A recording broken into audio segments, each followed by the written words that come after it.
Good morning. It's Friday morning. Here we all are, battened down and awaiting the terrible snowstorm. I hope that the storm does not turn off your power and your heat and leave you starving with no bread or milk. Kind of joking there. I really do hope that we get through this okay. We have made the decision to cancel church on Sunday morning. There will be no worship gathering. Instead, after 9 o'clock Sunday morning, you'll be able to go to the Facebook page or the church webpage and find a recorded version of the worship service, full service. We just recorded quickly the other day. So we can worship together remotely that way. And I hope you will take advantage of that, especially if there's no ability for you to get out and go to any other church. So today we're at Matthew 27, 11 through 25, I think, 23, 11 through 23. Now Jesus stood before the governor, and the governor asked him, "Are you the king of the Jews?" Jesus said, "Well, you said so." But when he was accused by the chief priests and elders, he gave no answer. Then Pilate said to him, "Do you not hear how many things they testify against you?"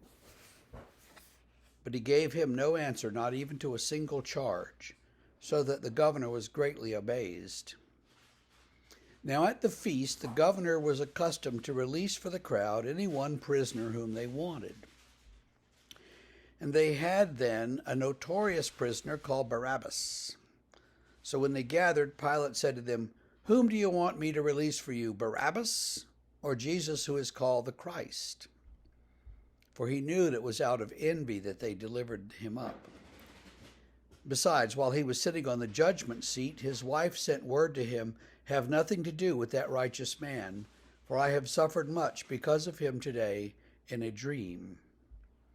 Now the chief priests and elders persuaded the crowd to ask for Barabbas and to destroy Jesus. The governor again said to them, "Which of the two do you want me to release for you?" They said, "Barabbas." And Pilate said to them, "Then what shall I do with Jesus, who is called the Christ?" They all said, "Let him be crucified." And he said, "Why? What evil has he done?" But they shouted all the more, "Let him be crucified." There's a great novel, or sort of a play, I guess, by Pär Lagerkvist, a Swedish writer, called Barabbas.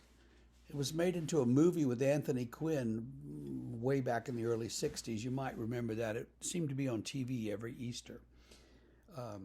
But it's a novel about Barabbas, who is scheduled to be crucified, and basically Jesus takes his place, and he's released.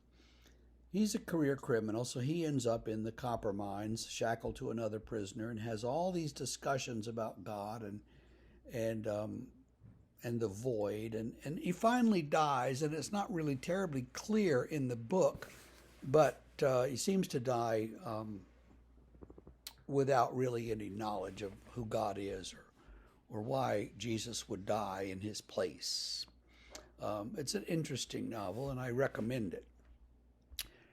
Nonetheless, here we are with Jesus before Pilate, and he won't answer.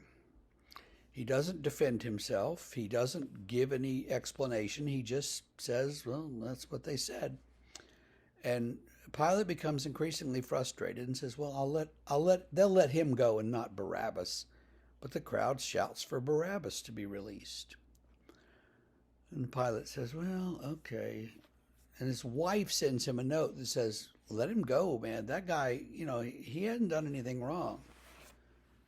And Pilate keeps saying, "What wrong has he done?" And the people they're like, "Crucify him, crucify him."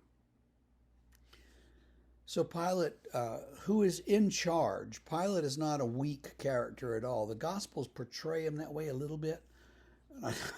I think that is so that the Gospels can be a little more acceptable to any Roman authorities that might read it. Because the Gospels don't blame Pilate. But let's be clear, Pilate was the one who had all the power. Pilate is the one who can say, "No, we're not going to kill him. Let him go. Y'all go home." And they'd have to. Or Pilate could say, take him out and crucify him, and there'd be nothing he could do. Pilate has all of the authority for that. Pilate also, aside from being the sole authority, he's the law. He makes the decisions, and so whatever decision he makes stands. We'll see that he has Jesus beaten severely, and hoping that maybe that'll kill him and he'll not have to sign the order. But the thing for us today to remember, to realize as we read this is Pilate really is not weak at all. Pilate's very, very strong, and yet Pilate seems to be kind of pulled a couple directions here. Can't quite decide what to do with Jesus.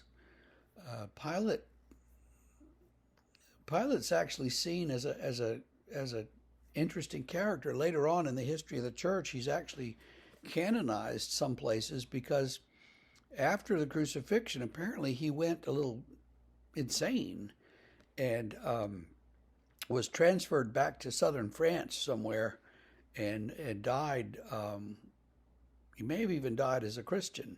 So that's kind of interesting. But Pilate's a character that, we need to think about a little bit.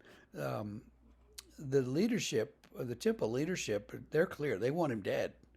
And just get it done. Let's get it done. But everybody else in the story is a little ambivalent. And I think that's the place where we all want to be. We don't want to be with the authorities who want him killed. We'd like to be more on the ambivalent side and say, well, okay, wait a minute. Now, he wasn't that bad. He didn't do anything criminal. He certainly doesn't deserve death. Well, except that we all deserve death because of sin. And he comes along, takes that death, takes our humanity into that death, and brings it out, heals it, resurrects it. And so that is ultimately what we do want to happen. So even though we don't want Jesus to suffer, we're glad that he did.